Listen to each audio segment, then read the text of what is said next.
It's a very special car that becomes a symbol of American pop culture, a national icon as familiar as the Stars and Stripes and apple pie.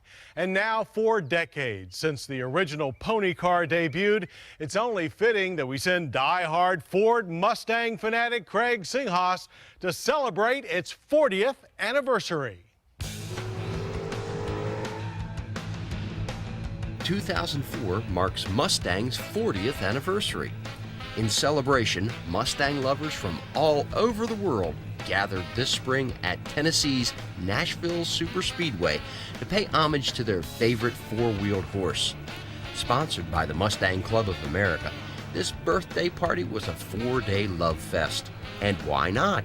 In 40 years, Mustang has redefined how America looks at motoring and launched a whole new automotive market, the pony car.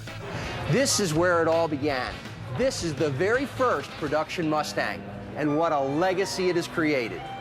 It all started in the spring of 1964, April 17th to be exact. That's when Ford Motor Company launched what was to be the defining car of the 1960s at the New York World's Fair. Out of the Ford Pavilion, there's a daydream corner called Mustang. This is the car that dreams are made of.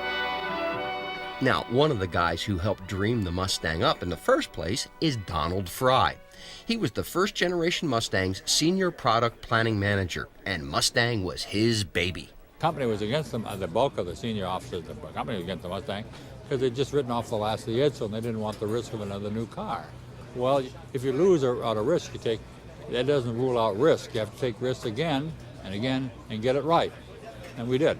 This thing made, in 1 year, more money than the whole Edsel lost in its lifetime. Mustang was a huge hit from the day it went on sale. 22,000 were sold the very first day alone. In fact, in its first 2 years of production, Mustang sold an astounding 1 million units. Aimed at the baby boomer market and young adults, the first generation Mustang was a horse of many colors. It could be an economical commuter car with its low sticker price and gas-sipping 6-cylinder engine. Mustang could also be a sensible coupe for a family of 4. And for the most adventurous, Mustang could also be ordered with the stout 271 horsepower Hypo V8, 4 on the floor, heavy-duty suspension, and even a convertible top. All these choices made the first generation Mustang a huge sales success. Now, over the years, Mustang changed with the times. During the horsepower wars, Mustang grew in size and power as well. Under the influence of racer-turned-manufacturer Carroll Shelby, Mustang became a serious sports car and was Corvette's chief rival on the track. With larger engines and more amenities, Mustang became quite different than the simple fun car of the 60s. But no matter what the details of design were, somehow the spirit of the first generation Mustang lives on in the car's DNA. This event itself is proof that Mustang is bigger than just a product, or bigger than demographics or sales figures or any of that sort of thing.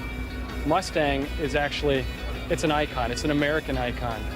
Mustang is to sports cars what Levi's is to jeans, and what Coca-Cola is to soda, and what Hershey's is to chocolate. It's instantly recognizable as the ultimate in its category, and it just makes people smile. It makes people feel good about being American. While names like Javelin, Barracuda, even Firebird and Camaro have become, at least for the time being, part of automotive history, Mustang gallops on.